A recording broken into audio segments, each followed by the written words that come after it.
EDC, EDC, EDC, EDC, EDC, EDC, EDC, EDC. Oh, I guess we're done chanting.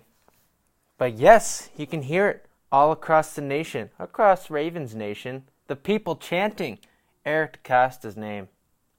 Because god damn it, he fleeced another offer, maybe not fleeced, but goddamn, he was able to bring in Marcus Peters in exchange for Kenny Young and a 5th-round draft pick, and everyone's singing his praises. Like, goddamn, Ravens flock is stroking their little bird dicks. Gross. Do birds even have dicks? Like, I don't even know this. I don't know why I said that in the first place, but do they have dicks? I know they lay eggs. But what is bird style? Like, that's not a known thing. I've never seen birds doing it in the wild, which I feel like is not a crazy thing to say. But yes, let's get back to the subject. Let's get off this bird fucking, this open birdie style. Either way, yes, the Ravens bring in Marcus Peters to shore up their cornerback position. A lot of talks about what are the Ravens going to do. Lots of injuries surrounding this defensive back group. And so the Ravens, they needed some help. They couldn't just go on with what they had. They really just injury after injury after injury. You got Tavon Young out. You got Jimmy Smith currently out, who is on his way back, which we will talk about. One of the guys who filled in, Maurice Kennedy, he is now apparently out. You got Anthony Averett not playing. Did I say Tony Jefferson? He's out. And then Deshaun Elliott. That's 6 fucking players, all in one kind of position group. Now, if that's not the most injured position group in the NFL, then I don't know what is. I know there's a few offensive lines that have taken some hits around the league. But 6 guys? Go fuck yourself. No, we take the cake. We are flying high like a raven when it comes to the injury front at DB. And so I was so happy to see it. A little upset only because I had recorded a podcast on Friday and this news came out as I was recording, so I wasn't able to get my live thoughts out there. I was thinking about just recording another podcast, but I had just talked for an hour straight about what I saw and reacting to the Bengals game. So I was like, I'll just record another episode. And so I'm recording it tonight. I was going to record it after I got off work, but then Joe Nubo and Sonny were doing their live stream, so I wanted to watch that. I was in the live chat, doing my usual live chat thing. I thought I was saying some funny stuff. I don't know. I usually troll with jokes, but sometimes they're good, sometimes they're bad. But who cares? I'm craving some Raven, and you are too. And you should be craving this move, because this is just beautiful. Mwah, magnificent. I don't know if that's the way Italians pronounce it, but who cares? Gelato. Marcus Peters, he is a top cornerback in this league, and we got him in exchange for a player that was a healthy scratch in Kenny Young and a 5th-round draft pick that we received from Corey Vedvik, a guy who's not even on a current roster. And going deeper, I saw someone, go deeper on how the draft picks that we got him. So we basically moved back in the draft to get the draft pick where we took Kenny Young in the first place. So we traded to get that pick, received a player, traded that man, and a player that we got as an undrafted free agent, so to get a Marcus Peters. So it nets out to basically Marcus Peters was free. I don't know if the math works out that way, but that's the way it seems, right? Well, we got that pick by trading back and a player who is technically free. We got him for free. Not really, because we had to pay him, but we didn't have to draft him, spend any draft capital, any huge sort of contract, and we traded those guys. And so it only makes sense that not just me, that people around the nation are chanting EDC, EDC. I don't even know why we're chanting. EDC, EDC. What? So yeah, I thought that'd be funny. Start the podcast, people chanting EDC, and obviously that's for Electric Daisy Carnival, not Eric Decosta. But maybe it was. What came first, chicken or the egg? Actually, I don't want to talk about birds, but which came first? Eric Decosta or the Electric Daisy Carnival? Because I feel like the Electric Daisy Carnival, this huge music festival that they put on in Las Vegas, I feel like that is an enshrinement or a dedication to Eric Decosta for all of his amazing moves so far this year. Moving players, and I just love Eric Decosta, what he's doing. He's not happy with where the team was, and he's making changes. We are rebuilding this team while trying to win now. We are double dipping into this sort of scenario, and I love it. I love it. And Marcus Peters, he fits this team well. As far as I know, he is a better man-to-man cover corner. Not cover corner, but he plays better in man-to-man. That's what he was good at in Kansas City, and he got burnt a little bit in L.A. with the Rams. But apparently, according to other people, he's playing not his position. I haven't done a ton of research on how he plays. I've really just seen the highlights and seen what he does when he plays against us. And I saw some of that tape from during the joint practices, and he is a great cornerback. He could be top 5. He's for sure a top 10 cornerback. Anybody in the league would be happy to have him. And we basically got him for free. And a lot of this, we were deep in the cornerback market. We were definitely trying to push for Jalen Ramsey. I sung his praises. I wanted Jalen Ramsey. I thought he is that dude. He is a legit lockdown franchise type player. But Marcus Peters, he's in that next tier, right? He's no chump, I guess. I think Marlon, he's in between those tiers, which you really can't be. I'd be more willing to put Marlon Humphrey in the second tier, and maybe even in the first tier. I just think Jalen Ramsey is that good. But the Rams, the reason they were willing, because I found it strange, like they just put Talib just was injured, and then they're going to trade Marcus Peters. Like, what is going on? And then a couple hours later, turns out they're signing Ramsey. And I joked, no, I predicted that Ramsey was going to end up on the Rams because I felt he seemed Ramsey, And obviously it was a joke and it was a play on words, and I'm always doing those stupid play on word dad jokes. And it was pretty much a joke, but I said it multiple times. He's gonna end up on the Rams. He just seems Ramsey, And that's what fucking happened. And I haven't seen anybody else tell that joke, so I know it's genius. So yeah, man, this is crazy. I'm super stoked, super happy. I don't know if he's gonna actually play this week. I kind of think we need him, with Maurice Kennedy also out. It's we can't catch a goddamn break. But this is a move where it can either be a short-term fix or a long-term feature in our team. Because Marcus Peters, he's still on his rookie deal. This is the last year on his rookie deal. So next year we could either franchise tag him, if he plays really excellent, franchise tag him, or just re-sign him to a big deal. Or if he's not playing too well, we can flip him for a comp pick. So basically this free, amazing player can be turned into more draft capital, which in turn we can draft and flip and do all this crazy draft mumbo jumbo that Eric Decosta, EDC, is apparently just a killer at, just a shark in the water, a murderer in the draft game.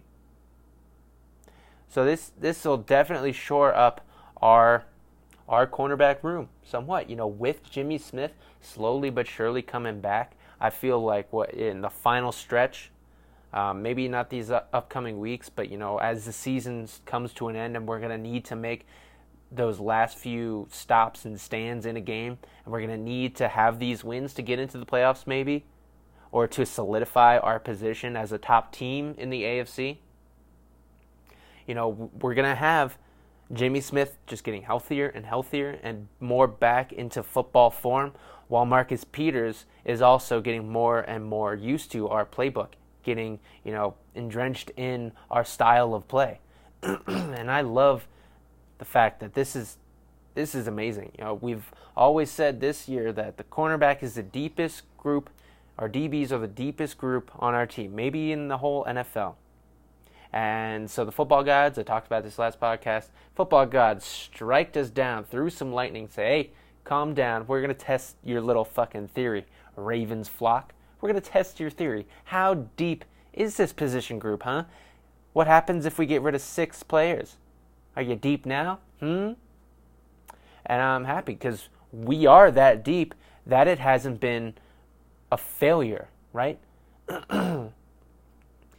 Like, think in 2015 when we lost some corners. We only lost like 3 guys, and that derailed our whole season.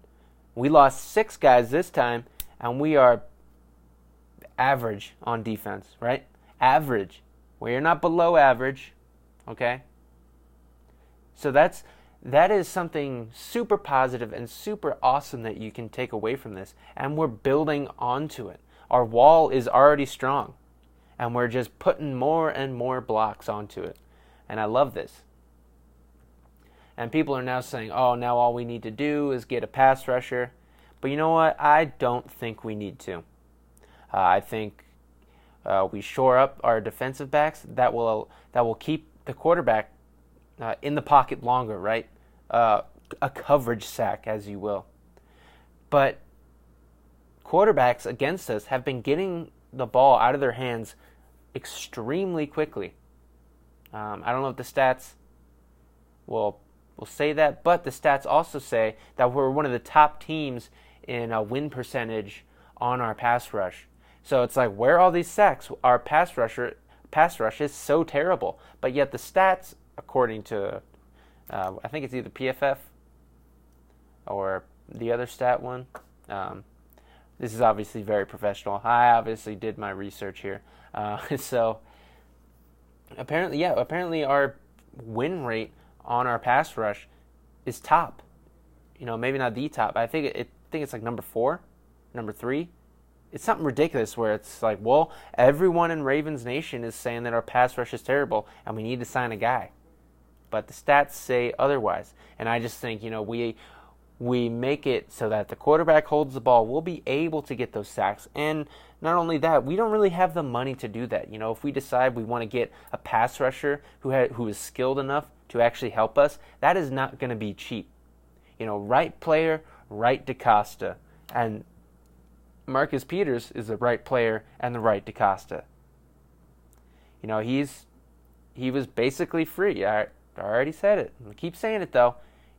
We're playing with house money. When you get all these free picks, and that's why I love using the compensatory pick formula. Getting these guys that you can flip. Making these moves in the front office that help you down the line. Trading back. Sometimes it sucks here. It's like, oh, I want that player, I want this player. But then a year or 2 down the line, and it's like you can exchange these players that you got for someone like a Marcus Peters, for a proven commodity. And it's a thing of beauty. The way that Eric Decosta just finessed this whole situation. I mean, our front office has just been finessing for years. Like, I'm thinking about the way the Ravens even just transitioned from Joe Flacco to Lamar Jackson. That is normally a quarterback controversy, this, that, and the other. There's a bunch of drama. People are yelling at each other. It's a cancer in the locker room. But the Ravens finessed it like it was no big deal. No, Joe Flacco was injured, so it made it easy. Was he injured? I think it's a conspiracy. I don't think he was injured. And I think it goes straight to the top of the branch because we're Ravens and that's where the nest is. But yeah, our front office has just been making these moves, just finessing. Eric Decosta, he's taken the reins and just been whipping up on the competition. If we make a push in the playoffs, Eric Decosta should be the front office manager of the year, or if they give that award, front office of the year, general manager of the year, because what he's been able to do when it comes to all of these injuries attacking us and not panicking, but still rushing to make a move and understanding where we have a weakness on the team at cornerback and defensive back, and bringing in an ultimate competitor, an elite cornerback. Maybe not elite, but a top tier cornerback, or second tier, whatever I said before. But a top level cornerback, and not overpaying. Because going back to the Jalen Ramsey thing, they didn't overpay for him, but that was a lot of draft capital. And I almost would be willing to pay something like that for Jalen Ramsey. But 2020 vision, if you were to tell me, hey, would you rather have Jalen Ramsey and get rid of 2 first-round draft picks and like a 4th-round draft pick, or would you rather have Marcus Peters for Kenny Young and the 5th-round draft pick that you got from Corey Vedvik? All fucking day. I'm Jewish. I'm taking the bargain. I will take the sale price. I can't pass up on a deal. God damn it. Like, what a fucking deal, man. And that trade comes out, and then the Ramsey trade comes out, and everyone's talking about the Ramsey trade.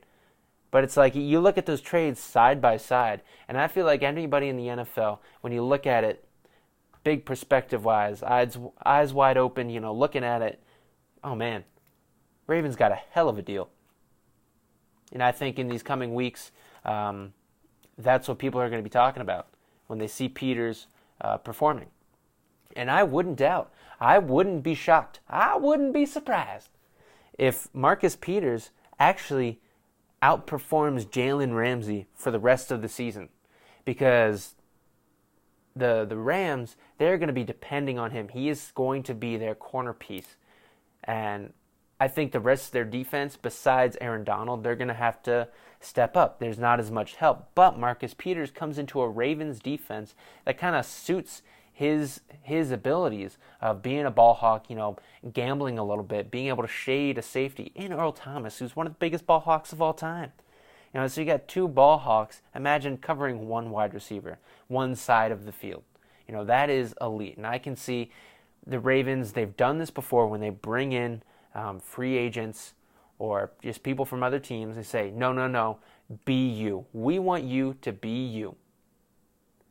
Steve Smith, Anquan Bolden, obviously those are 2 wide receivers, but they came in like, no, we want you to play like you. We want you to be more of you, right? And Marcus Peters, he's going to come in, and the Ravens are going to tell him, we want you to gamble. Obviously, we love sound and fundamental football. Then fundamentals. They're not fun medals, okay? They're mean medals. Anyways. We're going to ask him, do you, man? Go out there and risk it a little bit. We're hungry. We want that biscuit. Got to risk it to get the biscuit. Dip it in some Triscuit. I don't know. But we're going to tell him, do you, right? We want you to get us some interceptions. We want to be able to turn the ball over, because what this team has proven is that they can move the ball on offense and destroy the time of possession. And they've been doing that with minimal turnovers, right? Yeah, I don't know where we stand league-wide for our turnovers, but I feel like we haven't gotten a lot of them. We've gotten some. And so you pair that with our time of possession murdering of the football, and you pair that with Marcus Peters, who can get you those picks. That's beautiful. It's a thing of beauty. At the same time, he does gamble. So sometimes when you gamble, I know this firsthand because I gamble every week. I put money on football games. You hear that? That's bet slips right there. I'm gambling. Sometimes you win, sometimes you lose. But, if you're good at it, and if you're good like Marcus Peters, you usually net a positive. So I feel like this is a beautiful signing. It's a signing of need. And like I was saying before, now the need is pass rush. But like I said before, I think that's not a need. And I heard people talking about Yannick Ngakoue. We don't have the money to do that. And I just got to say, Eric Decosta, can you please just draft Maryland players? Like if we valued the Maryland players, being the local team, also most of Ravens flock being fans of Maryland, not all, but a majority, the ones that live in Maryland, that would be so amazing. It'd be like the hometown hero, right? Coming to save the day. Now imagine throughout history, if we would have drafted a Vernon Davis, a Torrey Smith, which we drafted, a Stephon Diggs, a DJ Moore, a Yannick Ngakoue, who's the other one? Darnell Savage was the most recent one. I feel like there's another corner in there who's producing. Maybe not top level, but, producing on the field. And I feel like there's another wide receiver, the DJ Moore. Did I say DJ Moore? Either way, like all of these guys, like imagine if we had just drafted Maryland wide receivers. Our wide receiver woes would be gone. If Torrey Smith was still playing, Vernon Davis is still playing, and we would have had Stephon Diggs and DJ Moore. That is an elite wide receiver room, right? Like just please, Eric Decosta, just value the Maryland players. The top end guy is always better than you expect them to be. For whatever reason, that's just that Maryland players have been producing. Like the top end guy of each draft has been producing. But yeah, man, this trade, it's a thing of beauty. And you just look at those trades side by side. Eric Decosta, he knows winter's coming up, right? He's getting his fleeces out, right? He's preparing. Get fleeced, son. He's just handing out fleeces. Hey, it's getting cold out there. Here, have a fleece, have a fleece. He's fleecing these fools, man. Because this trade is not fair. And it's so masterful. I feel like Eric Decosta got word that, hey, the Rams are getting Ramsey. Okay, we wanted Ramsey, but you know what? We also need a corner. And the Rams, who do they got over there? It's just sitting down. Going to be widely affected by Ramsey. They're not going to be able to pay both. They're going to have to get rid of him. Yeah, we'll give you something. Who do you want on our team? Who? Kenny Young? You want Kenny Young for Marcus Peters. Oh, okay. Yeah, makes sense. And the draft pick. Yeah, that makes sense. That's totally comparable for the type of player we're getting. Hang up the phone. Woo! It's like Wolf of Wall Street, and he's like pretending to like fuck the dude as he's selling him the bullshit stocks. Yeah, take the penny stocks, you fucker. So, yeah, man, just masterful. And I have a feeling that people are going to recognize, not just Ravens fans, but people in the media, hopefully they recognize what Eric Decosta, you look back on the year and you look at the transactions, when they were made, how they were made, the price and the production of these players, the cost, benefit, or whatever business words, the analysis of, the price versus how much they're worth. And I think people are going to look back and say, wow, Eric Decosta.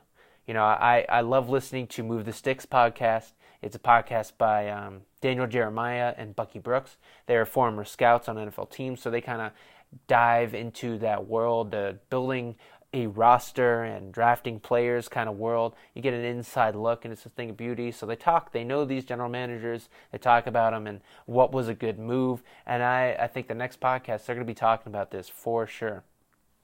And they're definitely going to talk about the Rams, because the Ramsey, that's a huge trade. That's a trade that the NFL has been waiting on, right? So they're going to talk about that, but then they're going to look and be like, but Eric Decosta. I can hear Bucky Brooks saying it now. If you listen to the podcast, it's amazing. I love hearing it. They give you some great draft insight about players. They're more right than wrong. So it's a good listen. I don't know them at all. I just am a huge fan of what they do. Huge fan of a lot of different football podcasts, but they're definitely one of my favorites. I'm also a fan of my own podcast, just tooting my own horn here. It's pretty good, because we're all here. If you're listening, you're craving some Raven. It's not just me. We're all craving some Raven. Y'all got any more of that football, man? Eric Decosta, man, just give me one more trade, man. That'll kill what it costs. Just a little bit, So Yeah, man, like a crackhead for Ravens content. And this was a huge rock that I just scored. Or we just scored, right? You know, this move rocked our worlds. Crack rocked our worlds. But yeah, I don't know what else to say. I had some other thoughts, but once this started, went a little bit overhyped for a second. Mine's racing a little bit, going a little bit too fast. So let's slow it down. Let's bring it down. Welcome into your Craven Some Raven, your 1 hour content of all things Ravens. I don't even know if that came up. I was kind of whispering. But you know, you can't help but not love this move because it was a need, right? It was something we needed, and it was super cheap. Like when I saw that, hey, after I recorded the podcast, I see the notification. Like, first off, fuck, damn it. Like, I could have reacted to that live on the podcast. So, fuck, missed that. Guess I'll just have to add it in. No, fuck it, just post the podcast. Let's record a separate one. A 30-minute long one, maybe? I don't know. We're still going, and that's at 26 minutes. But I see it, and it's like, we traded for Marcus Peters. Like, what? Holy shit. Now, next thought, well, Eric Decosta, I know it's a need. What did you give up? Did you go overboard? Did you get a little bit overzealous? For Kenny Young and an undisclosed draft pick. Shit, well, the draft pick must be pretty high. 5th round.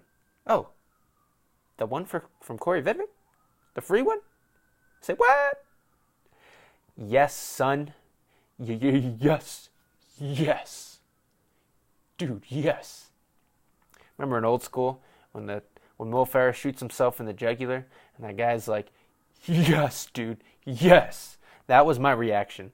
If that could just, like, if we all just had like a meme above your head, like if everybody, it was like a Black Mirror type situation where everyone knows your emotion, your current emotional state, and it was shown in GIF form above your head at all times. That would be mine for like the past day and a half.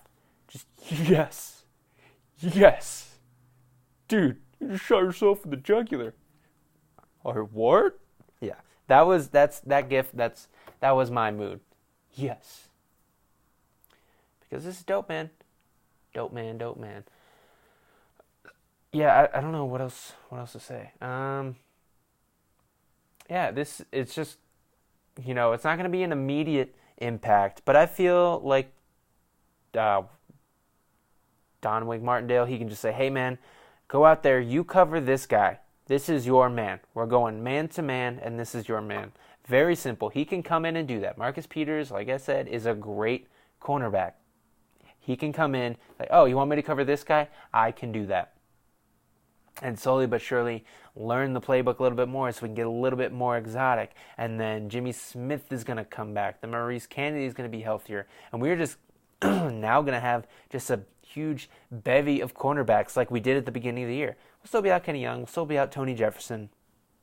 We'll still be out Deshaun Elliott. But we'll have corners. Like, let's just put just Earl Thomas in the back end, right? And then just go nickel. Just all of the corners. All the corners. How many corners? All the corners, man.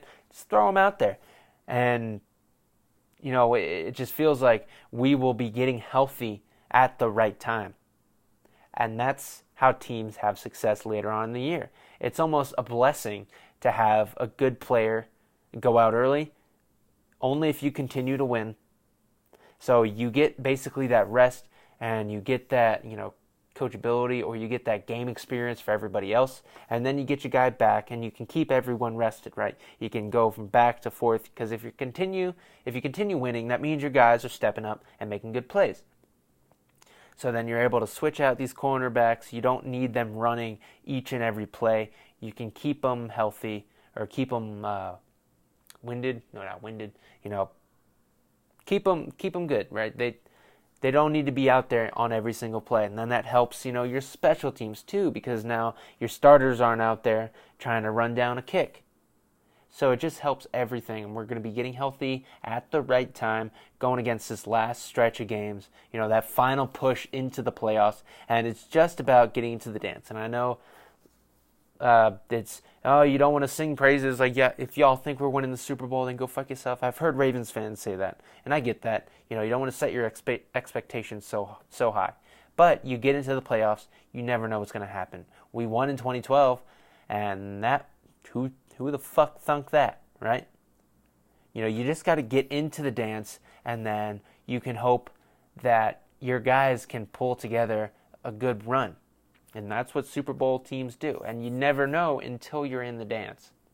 And that could be this team. You don't know that. You saying that I should temper my expectations as a Ravens fan for lofty goals like a Super Bowl, I should just temper those? Why? Tell me why. I'm a Ravens fan. This is what I hope for. Do I expect it? No. But this is what I hope for. This is where I think the Ravens can be. I don't think it's out of the realm of possibilities, because I think this is a playoff team. And if you're a playoff team, then technically you can reach the Super Bowl, right? Like that's the way this game works. So I'm just super hyped. I just wanted to do a separate episode about this. I know I had some other thoughts, but I can't think of them right now. I don't want to pause it and think about it and then get back into it. This is the podcast that I like to do. Make it easy, record it once, set it out, and let's go. So, with that being said, shout out to Eric Decosta. You done good. You done a great thing. If you enjoyed, share, like, comment, listen on YouTube. It's awesome. Help me out, do all that fun stuff. And so I guess I will just leave you with go EDC. Go Ravens. Oh, go Ravens. Go Ravens. Oh, why are we changing? Oh, go Ravens. Nice. I'll just leave it at that. Go Ravens.